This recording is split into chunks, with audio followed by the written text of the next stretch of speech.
Jom tolong. Tak payahlah. Dia bentar minta kita pergi tolong. Jom kita tolong. Okey. Boleh kita tolong? Ya, baiknya hati nak tolong ya. Okey, boleh, boleh.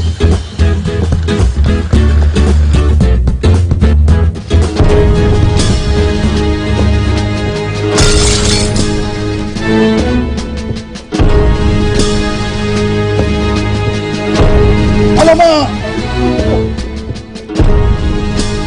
Adik ni macam ni. Bukanlah, bukanlah. Apa benda ni?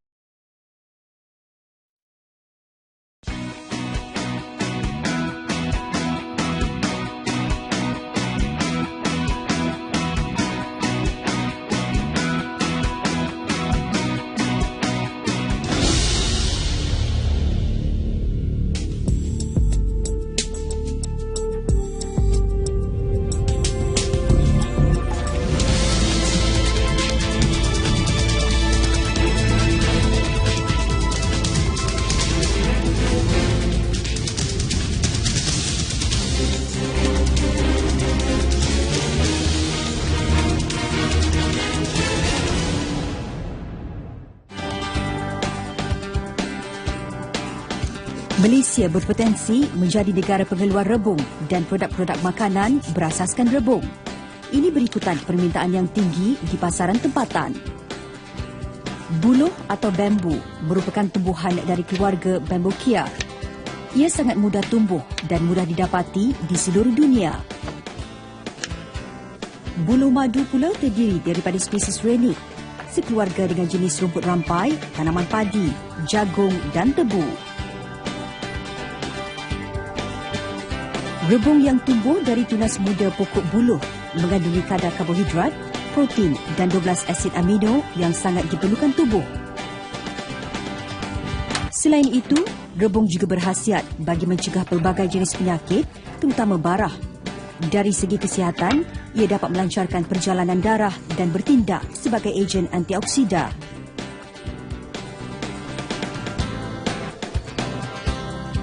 Rebung sangat kaya dengan berbagai nutrien seperti vitamin B, C, protein dan serat. Jadi tidak hairanlah pasaran dan permintaan rebung mendadak naik hingga menyebabkan import produk asas buluh madu itu meningkat. Ini terutama dari negara China yang merupakan pengeluar utama rebung bagi pasaran dunia. Rebung madu berbeza dengan rebung liar. Rasanya yang lemak manis berbanding rasa rebung liar yang agak pahit, menjadikan ia sesuai dimasak mengikut citarasa penggemarnya.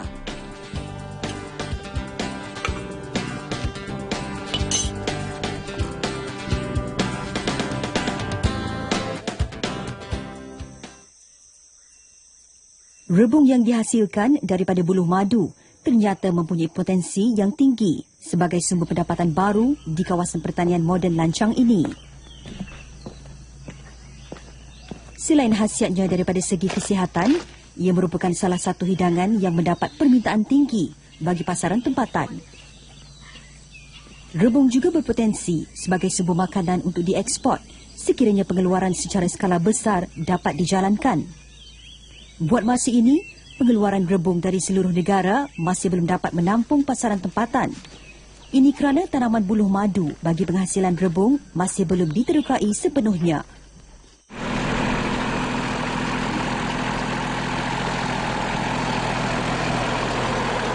Ladang buluh madu Tunas Budi merupakan antara perintis tanaman tersebut di Malaysia.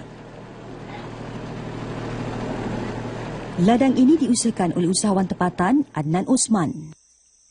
Beliau pernah berkhidmat dengan Jabatan Imigresen Malaysia sebelum membuat keputusan untuk memulakan perniagaan lanskap dengan tanaman buluh madu. Beliau mula menanam buluh madu sejak tahun 1987 di Padang Terap, Kedah di tanah seluas 100 hektar. Kawasan baru dibuka di tapak projek pertanian moden lancang pada tahun 2007 secara lebih komersial. Ladang seluas 50 hektar ini merupakan projek perintis tanaman buluh madu bagi penghasilan rebung di kawasan tersebut. Ladang Tunas Budi ini telah usahakan pada tahun 2007 dengan tanaman rebung madu, nangka madu dan juga mangga yang seluruhannya adalah 100 hektar. Kita memilih buluh madu ini sebagai tanaman kekal dan mengeluarkan hasil yang berterusan. Idea untuk memulakan penanaman buluh madu datangnya daripada minat orang ramai untuk mendapatkan baka buluh yang bersesuaian untuk ditanam sebagai tanaman lanskap.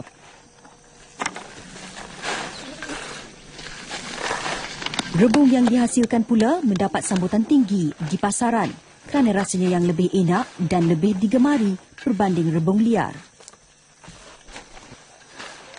Import rebung dari luar negara mencecah sehingga 30 hingga 50 tan setahun, kebanyakannya daripada negara China dan Jepun. Kepakaran diperolehi sendiri daripada beberapa peladang buluh dari negara jiran. Selain rumpun yang lebih kecil dan teratur, rebungnya juga lebih lembut dan enak dimakan.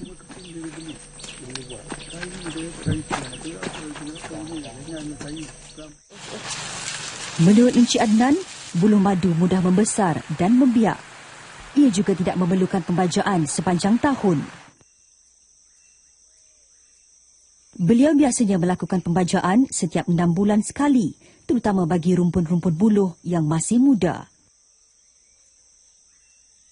Beliau mula melihat potensi buluh madu apabila menanam benihnya yang diperolehi dari negara China. Varieti ini mempunyai nilai tambah yang tinggi dan paling sesuai untuk dikomersialkan.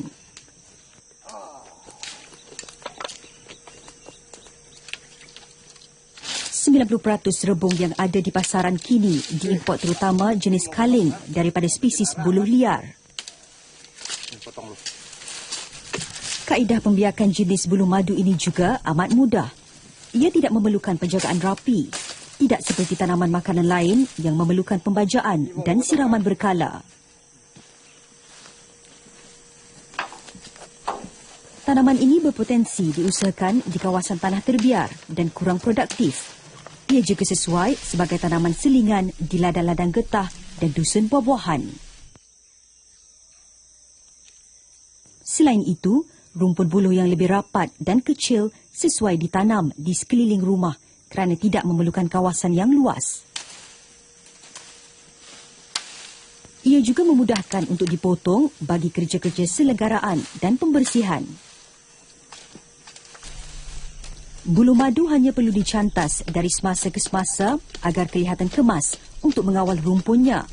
Ini bagi mendapatkan buluh yang lebih baik. Kaedah ini juga dapat memberi ruang yang lebih kepada pertumbuhan pokok buluh itu sendiri.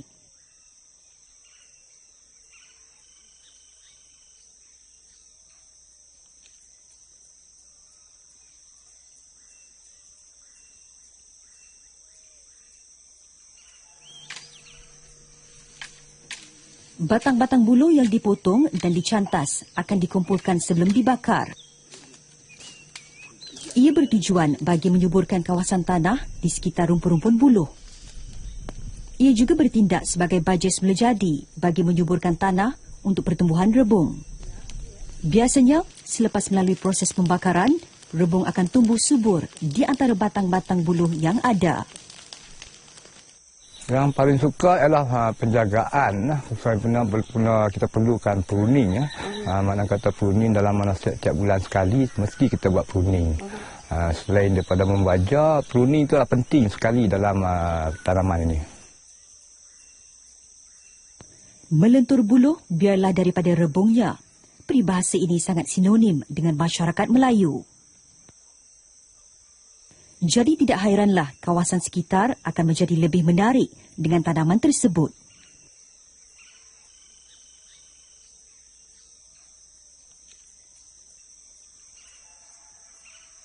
Batang buluh yang matang tidak terbuang begitu sahaja. Buluh madu juga mempunyai potensi sebagai bahan asas binaan untuk industri perumahan. Ia juga sesuai sebagai bahan bagi industri pembuatan perabot kerana sifatnya yang tahan lasak. Projek yang diusahakan oleh usahawan kita ini, Encik Adnan ini, mendapat sambutan yang amat menggalakkan, khususnya rebung madu serta arang buluh yang diusahakan, sehingga kan tidak dapat menampung keperluan pasaran. Jadi dengan penglibatan ramai ahli, secara tidak langsung dapat mewujudkan satu persaingan yang sihatlah.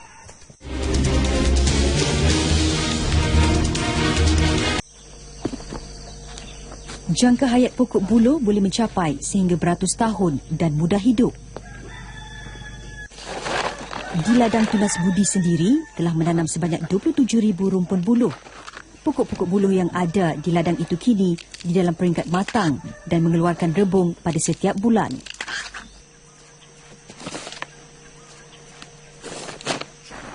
Selepas pokok buluh mencapai umur matang melebihi 2 tahun, rebung sudah boleh dituai. Lebih kerap dituai, lebih banyak tunas baru muncul. Ini akan menghasilkan lebih banyak rebung pada setiap rumpun. Biasanya rebung daripada buluh madu membesar sebanyak 6 inci sehari. Pada musim hujan, buluh akan cepat membesar dan pengeluaran rebung akan bertambah.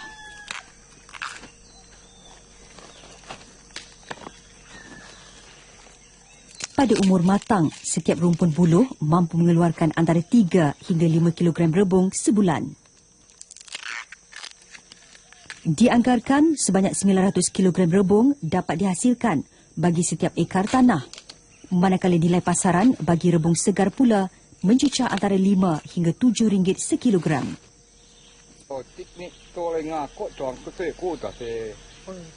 Menurut Encik Adnan, setiap kali musim tuaian, ladang Tunas Budi mampu menghasilkan sehingga 12 tan rebung segar.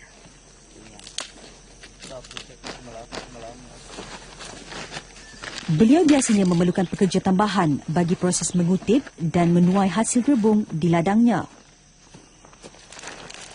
Ini kerana setiap pekerja akan memeriksa setiap rumpun buluh di kawasan ladang seluas 50 ekar itu.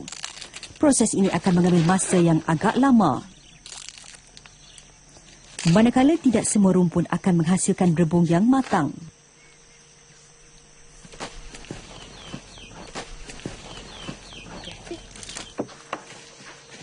Untuk tujuan pasaran produk rebung segar, rebung-rebung akan diproses terlebih dahulu. Setiap proses melibatkan pemilihan bahagian-bahagian rebung yang boleh dimakan.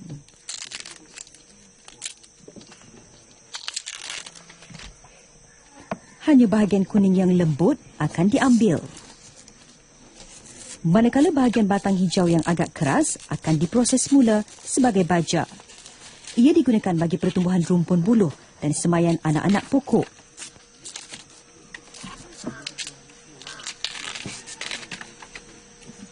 Bahagian rebung yang tidak boleh dimakan akan diguna semula sebagai makanan ternakan lembu dan kambing. Rebung akan diambil apabila mencapai ketinggian antara 0.8 hingga 1 meter. Bahagian kulit ari rebung akan dikopek dan dibuang.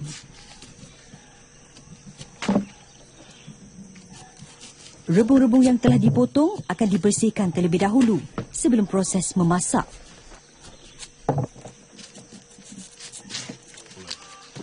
Rebung merupakan salah satu sayuran tradisional yang sinonim dengan masyarakat Melayu. Bagi penduduk di utara Semenanjung, ia sering dijadikan juadah utama di majlis kerajaan atau perkahwinan. Bagi masyarakat di kawasan bandar, rebung jarang diperolehi secara segar. Ia dianggap sebagai hidangan eksotik kerana keenakan rasanya yang lemak manis berbanding sayuran lain. Kebiasaannya, rebung yang dijual di pasaraya merupakan rebung yang telah dijeruk. Kebanyakan rebung itu pula diimport dari luar negara. Harganya lebih mahal berbanding rebung segar keluaran tempatan. Rebung daripada buluh madu mudah diproses berbanding rebung liar yang lain seperti rebung dari buluh betung, buluh minyak atau buluh batu. Kebanyakan rebung spesies lain beracun dan perlu diproses dengan menghiris halus bagi menghilangkan racun tersebut sebelum dimasak dan diproses. Menurut Encik Adnan, Pertubuhan Peladang Kawasan juga membantu dengan menyediakan peluang bagi kontrak pasaran dengan agensi-agensi tertentu.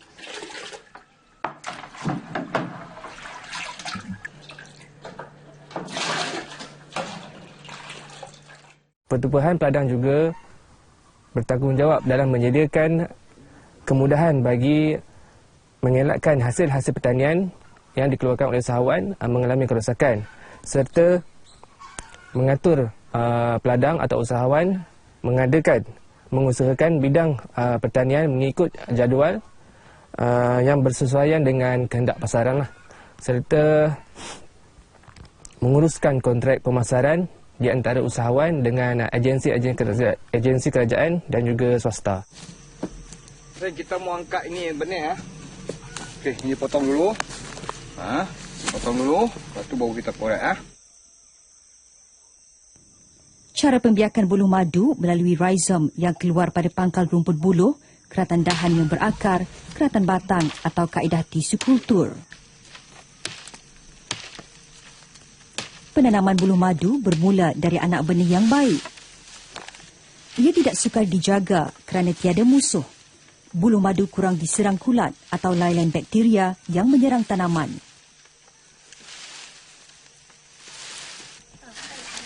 Bagaimanapun pemerhatian sedang dibuat untuk mengenal pasti musuh-musuh pokok yang ada tetapi tidak ketara.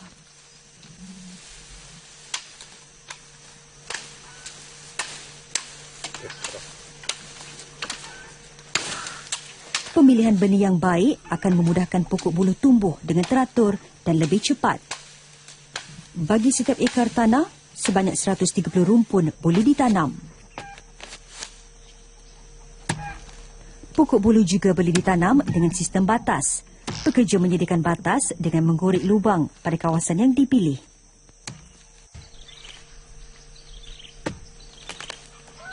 Selepas ditanam, pokok akan mengeluarkan hasil selepas 8 hingga 10 bulan. Dalam waktu ini, anak-anak rebung akan keluar, iaitu antara 3 hingga 4 bulan. Pokok-pokok buluh mungkin tumbang dan perlu sokongan peringkat awal dengan menyediakan batang kayu atau ikatan pada dahan yang kukuh.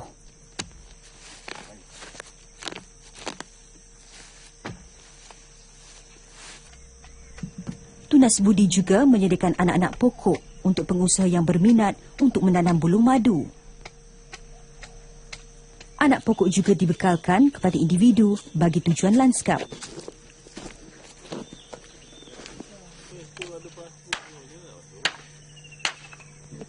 Setiap batang buluh madu mempunyai potensi dan kegunaannya. Selain mengeluarkan rebung madu yang enak dan berkhasiat, batang buluh madu juga mempunyai nilai pasaran yang tinggi.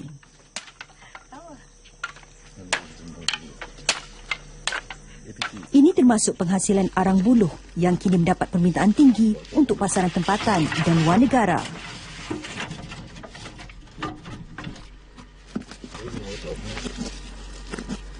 Arang buluh dihasilkan daripada potongan buluh yang diambil dari pokok buluh yang berusia 5 tahun ke atas.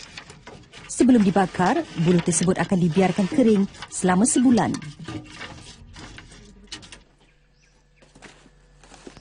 Arang buluh dihasilkan dengan membakar buluh kering di dalam relau pada suhu melebihi 800 darjah Celsius selama 5 hingga 6 jam. Sebanyak 4 tan atau 4,000 kilogram arang buluh dihasilkan oleh Tunas Budi sebulan. Harga pasaran pula boleh mencecah sehingga RM20 sekilogram.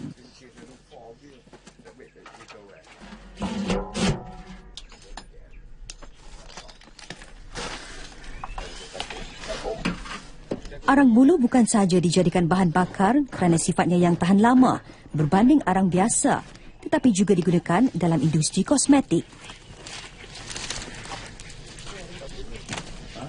Produk yang popular termasuklah sabun arang buluh yang bertujuan melecenkan kulit serta menghilangkan selulit kerana kadar resapannya yang tinggi.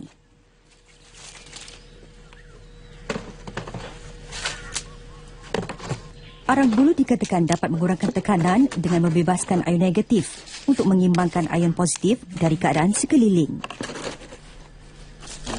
Ini boleh mengurangkan tekanan, kegelisahan dan menyegarkan anggota tubuh.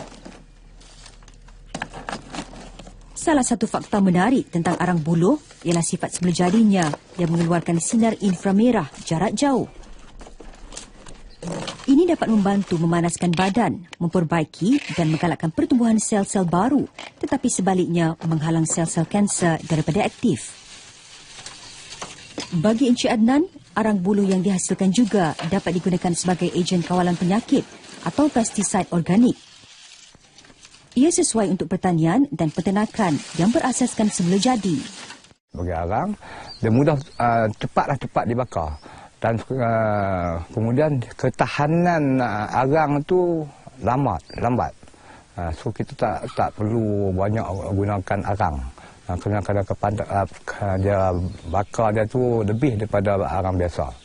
Dan selain daripada itu dia boleh buat barang-barang yang lain. Contohnya kita buat sebagai arang untuk kita buat filter pun boleh digunakan sebagai filter di dalam rumah, air, dan selain daripada itu ada juga syarikat-syarikat di luar negeri yang memohon untuk harang buluh ni. Kerana harang buluh ni nak dapat di tempat lain sukar. Kerana pertama sekali bila dapat harang buluh tentu ada buluh, dan buluh kita ada ladang. Itu kelebihan kita.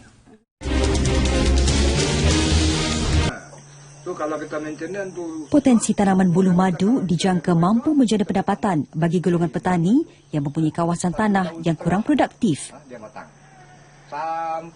Bagi tujuan tersebut, Tunas Budi menjalankan pelbagai kursus mengenai tanaman ini dari semasa ke semasa. Kursus dianjurkan dengan kos minimum sebanyak RM350 setiap peserta. Antara modul-modul kursus termasuklah pengenalan terhadap buluh, jenis-jenis buluh, manfaat terhadap manusia dan alam sekitar. Peserta juga didedahkan dengan kerja-kerja penyediaan tanah, penerimaan benih dan penjagaannya. Apa yang kamu tahu tentang pokok buluh? Buluh buat lemang, Lagi? buat rakit, Okey, lagi? macam mereka. Ujung sekali? Pucuk Buluh. Lepas tu di tengah-tengah dia ada apa? Batang buluh. Di sini ada rebung buluh. Kita tengok puncung dia tu. Tengah-tengah. Tengah-tengah sampai sini baru kita kepek. Nampak? Dia keluar sekali.